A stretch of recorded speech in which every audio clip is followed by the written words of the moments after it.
Hello and welcome to the channel again. This is Sam, trying to spin to win on Zwift. Well, we got an early Christmas present coming. It's another ZRL Race Tuesday. Today is stage 6 and it should be a really good one, I think, because we're racing it on a new course called Tair, Dringa, Fechan. Say what? I hope I didn't butcher that too badly. Yes, you did. Well, my Welsh is not great, I'll admit to that. But I think that means 3 little climbs. And true to its name, this course is going to be a really tough one. Okay. Let's go, let's go, let's go, let's go, let's go. This looks a really tough course. Fun one, but a tough one. And if you want a really detailed description of today's course, please have a look at the Zwifter's course review. I thought that was really good. I'll leave a link in the description below. So, after an initial flat part to get us warmed up a bit, we go up a really tough climb, probably the toughest climb of the day, the Epic Com bypass climb. This climb will be a major selection point in the race. And I think more than a few people will likely blow up here by going too hard at the start of the climb. I can't take it! I can't take it anymore! We actually did this climb in ZRL a few months back. And in that race, I managed to do it in just over 4 minutes at around 4.8 watts per kilo for me. And I think something similar will be needed today to stay with the front pack. We then, thankfully, get a bit of rest and also pick up our first Powerup, a feather, before we start climbing again. And this time, it's a bit of a two-punch climb. First is part of the Hilly forward, with the really steep portion around the bend that we all love to hate. And then we do the last section of the Hilly reverse. This will again prove a selection point for sure, and while not long, both of these climbs will be very punchy indeed. We then get a bit of rest again, but I have to say there are still quite a few lumps and bumps in the road before we hit the final climb of the day. The app will start with the ups and downs of the Titan's Grove, which by this time will feel like a death by 1,000 cuts, I think, before we finish by going up the Titan's Grove reverse com. This looks a really demanding course. I'm actually weirdly looking forward to this one, and it'll be interesting to see how the race unfolds today.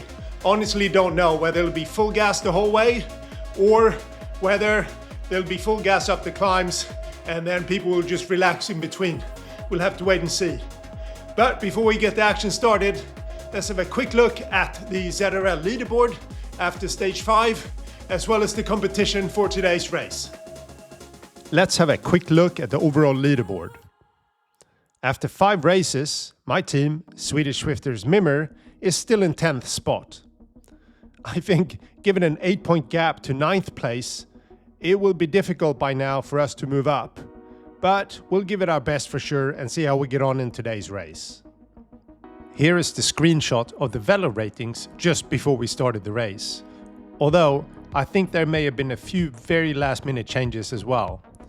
Man, some people sign up really late sometimes. For me, I'm in 12th place, so I set myself the same goal as I have for every race this season. That is, a top 20 finish would be good, with the top 10 being a stretch goal. This will likely be a very attritional race, I think, so the key will be how well you're able to produce high watts for a 3 to 4 minute window, and then recover and do it again. I am feeling better, but still not back to 100% fitness, I think. So my VO2 max may be an issue today. We'll have to wait and see. With that said, let's see how today's race panned out. Let's race. As we watch the start of the race here, a few comments on my tactics for today. Given the course, which again looked really challenging, but also engaging, my goals was just to stay with the front until the last climb, and then, well, if you're on a good day, you never know what can happen. perhaps a bit of wishful thinking from me at the moment, as I'm still not completely over this long-lasting cold I'm having, but hey, you gotta aim high. As you can see, this was the usual swift start, with an initial burst of speed, followed by a regrouping. In fact, today was probably the easiest start we've had this whole season. I guess people really wanted to keep their powder dry for the epic comp bypass climb. So, let's get forward to that little fun outing, shall we? I will run the footage here all the way up this climb, as there are a few things I wanted to cover. Now, I've done this climb more than a few times by this point, and I've learned from my mistakes in the past, or at least I hope I have, that you can easily blow up here unless you pace it right. It is easy to go all out at the start on the steep section as you see other riders get away from you, but if you do, the bridge of dying watts is going to be a very, very painful experience. So as we go up this steep bit, I am watching my watts to make sure I don't go too far into the red zone here. As we get towards the top of the steep bit, I must say I felt surprisingly okay, especially since I had pushed quite hard for around a minute and a half at this point. And for a while there I thought my fitness had fully returned, but more on that later. Hint hint, it hasn't. As we go over the bridge, I am staying towards the front, as I know the last bit is a bit steeper and sometimes people like to continue to push as you turn onto the bypass road. A couple of riders are a few seconds ahead at this point, but I'm feeling good about where I'm positioned and I'm trying to get a bit of rest before the final push. As we get close to the bypass road, a few people push really hard, but I remember thinking there are only 4 of them and we should be able to catch them since there's still a large group of us left in the peloton. So I settle in behind Mr. Sanderson, and this is where I take my eye off the ball a little bit, especially since while tired, I still had a bit of another push in me, I think. All of a sudden, Mr. Sanderson decides to sprint away, but he is covered by another couple of riders, and again I relax a little. But by the time I realized that they are not gonna keep chasing him, he is gone. And he has joined the group ahead, which is now some 5 or 6 riders strong. In hindsight, I should have gone with him when he made the bridge. I think I could have, and if I did, I likely would have finished in the top 5 riders today.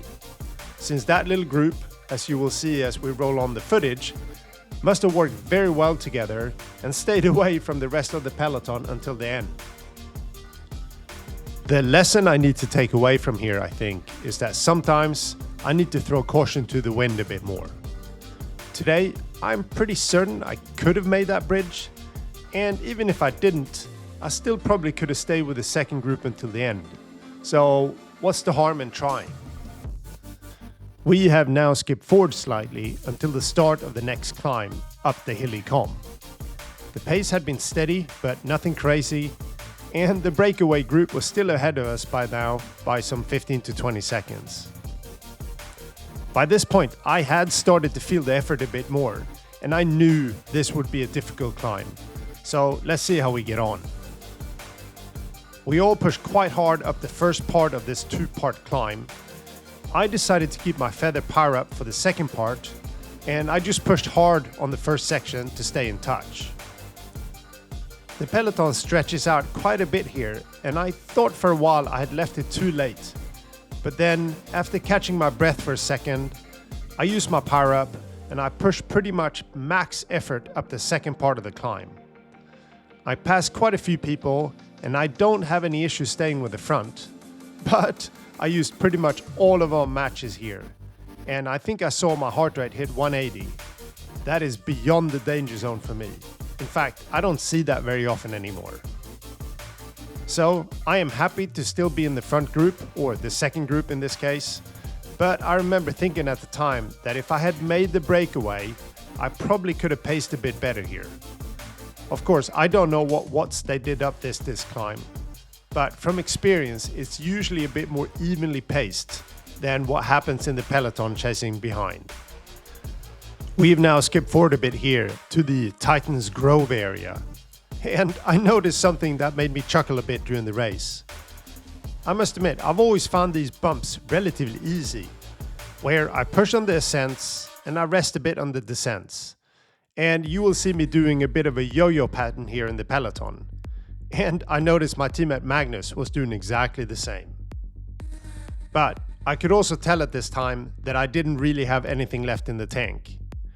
You know the feeling when you manage to get your heart rate under control, but you know that as soon as you put the power down just a bit, it immediately jumps way up in the danger zone very, very quickly. So I knew the last climb would be a real struggle for me today. This is where my lack of fitness hits me quite hard. As we approach the last climb, I was thinking about when to use my Powerup. I stand up for a bit, but my legs are absolutely dead and the front is getting away from me more and more here. At this point, I actually thought I did use my Powerup with around 500 meters to go, but looking back at the footage, I noticed that I actually never used it. Schoolboy error. But I don't think it would have made that big of a difference anyway, as the guys in front of me at the end were some 5 seconds ahead. I finished in 26th, and this time I had to stay on the floor after the race for a couple minutes before I came back up again. I went pretty deep there in the end, I have to say. Let's first have a quick look at the top of the leaderboard for today's race. As I mentioned earlier, the small breakaway group did indeed stay away until the end and grab the first 3 places. Mr. Bruggy finished in first, Mr. Van Howard in second, and Mr. Sanderson, whose wheel I should have stayed on, finished in third. Many congratulations to our podium today. Well done for taking the initiative to break away and then having the power to back up that move all the way to the finish. Chapeu. For me, as mentioned, I came in 26th place. Again, not too pleased with the position itself, but I can't fault my effort again as I was completely spent at the end. On the positive side, I am starting to feel a bit better, and that first climb today was really good. But then my lack of fitness caught up with me somewhat. But hopefully I can move in the right direction now. Now, just a few post-race thoughts before we wrap up the vlog. All right, post-race thoughts. Wow, that's a tough course. Really fun course. I thought it was a great race course, but really, really tough. And I'm not gonna lie, it took me a few minutes to get off the floor afterwards. I was absolutely toast at the end, as you probably saw. So how did the race go? Well, first bit, it's pretty quiet. We get to the epic bypass climb, and I must say, that's the best I've felt doing a hard effort in weeks. I'm still not 100% over whatever it is I'm having. I can tell that, but I'm getting better. And I really felt strong up that first climb. But I made a mistake right as we turned onto the bypass. A couple of guys were out front, wasn't too worried about them. But then one guy, Sanderson, I think, sprinted away to join them. And right there and then, I should have gone with him. I had the watts, I think, to do it. And if I would have finished in the top 5 because they went away the whole way. So a strong effort by them. But I didn't. And then you stayed in the bunch. We get to the second climb, and that was an all-out effort for me. I burned all my matches there. So I knew that was going to be a tough finish for me towards the end. Stayed with the front group until we got to the last 500 meters or so. I just had nothing left in the tank. I can tell I haven't done any real VO2 max kind of work for a while, and that's kind of where my fitness is lacking at the moment. But up until that point, I felt much, much better than I have for weeks. So hopefully I'm going in the right direction. Overall, I was 25th or 26th or something like that. So not top 20, not fantastic result, but I gave it my best. I had absolutely nothing left in the end, so we have to be pleased with that. All right, I think we'll end it there. That's the end of this ZRL season. That's a tough division we were in. So we'll see where we're gonna end up next one, whether we drop down to B2 or whether we stay in B1. We'll see. Anyway, I really enjoyed it. Met some nice people and really enjoyed racing with the Swedish Zwifter Mimmer team. So chapeau to them. All right, this is Sam trying to spin to win on Zwift, and I'll see you in the next one. Bye bye.